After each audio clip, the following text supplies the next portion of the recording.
चारों तरफ सन्नाटा पसरा हुआ था। जैसे ही वह पेड़ के पास से गुजरने लगा, उसे महसूस हुआ कि पेड़ के ऊपर से उसे कोई देख रहा है। वह परछाई धीरे धीरे रघु की तरफ बढ़ने लगी। जैसे ही वह परछाई रघु के करीब आई, उसकी आंखें अंगारों जैसी लाल थी। तभी अचानक एक तेज हवा का झोंका आया और रघु के चारों ओर अंधेरा छा गया। उसके शरीर पर कई खरोंचों और चोट के निशान थे, लेकिन रघु जानता था कि जो उसने देखा और महसूस किया वह असली था। नमस्ते दोस्तों, स्वागत है आप सभी का मेरे YouTube चैनल पर।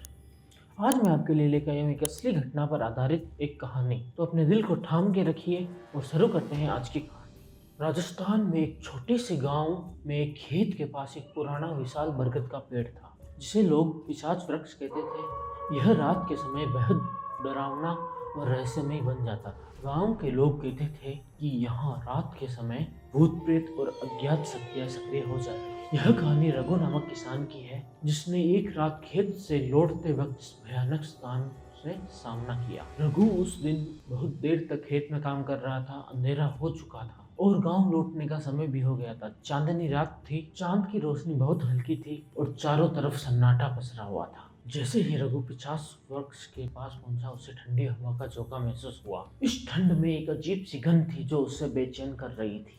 जैसे ही वह पेड़ के पास से गुजरने लगा, उसे महसूस हुआ कि पेड़ के ऊपर से उसे कोई देख रहा है। रघु ने नजरें ऊपर उठाई, लेकिन वहां पर कुछ नहीं था। अचानक उसे किसी के पांवों की आहट सुनाई दी। उसने पीछे मुड़कर देखा, लेकिन वहां भी उसे कुछ नहीं दिखा। जब उसने फिर से चलना शुरू किया तो पेड़ की शाखाएं खुद ब खुद हिलने लगी, जैसे किसी ने उन्हें छुआ हो। रघु ने देखा कि पेड़ की छाल पर खून जैसे निशान उभरने लगे, जो धीरे धीरे एक अजीब आकृति में बदल गए। हवा में किसी के फुसफुसाने की आवाजें गूंजने लगी, जो रघु का नाम पुकार रहे थे। रघु ने डरते डरते कदम बढ़ाए, लेकिन तभी उसने पेड़ के नीचे एक परछाई को खड़ा देखा। वह परछाई धीरे धीरे रघु की तरफ बढ़ने लगी।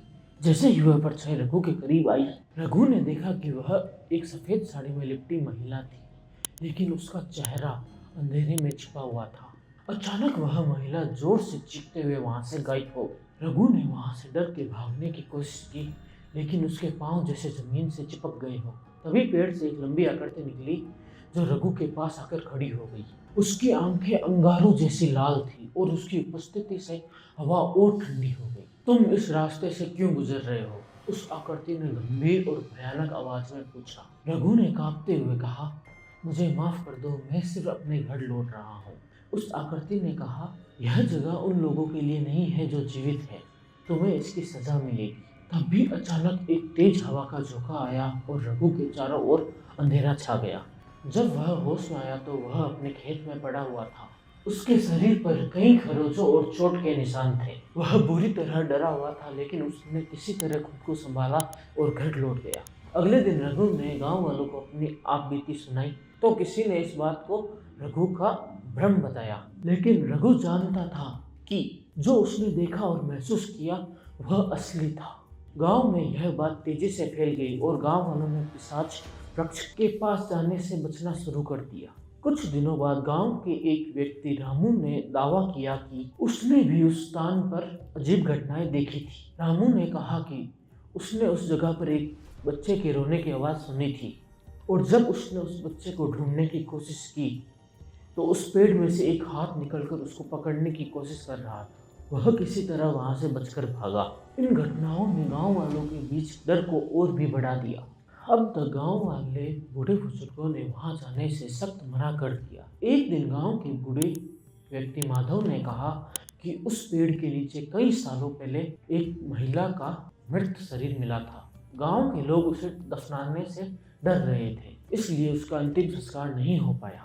माना जाता है कि उसी महिला की आत्मा अब उस पेड़ में बस गई है और वह हर उस इंसान से बदला लेना चाहती है जो उस रास्ते से गुजरते हैं। उस रात के बाद रघु ने कभी भी उस रास्ते से गुजरने की हिम्मत नहीं की। गांव के अन्य लोग भी उस पेड़ के पास जाने से बचने लगे। पिशाच वृक्ष का रहस्य आज भी अनसुलझा है, लेकिन रघु और रामो के अनुभव ने गांव वालों के दिल में हमेशा के लिए एक डर बैठा दिया। तो दोस्तों, यह थी आज की कहानी। यह कहानी मुझे खुद रघु ने फेसबुक पर शेयर करके बताई है। अगर आपको ये कहानी पसंद आई है तो इस कहानी को शेयर करें, लाइक करें, कमेंट करें और अगर चैनल को अब तक सब्सक्राइब नहीं किया है तो चैनल को सब्सक्राइब करें। धन्यवाद। शुभ रात्रि।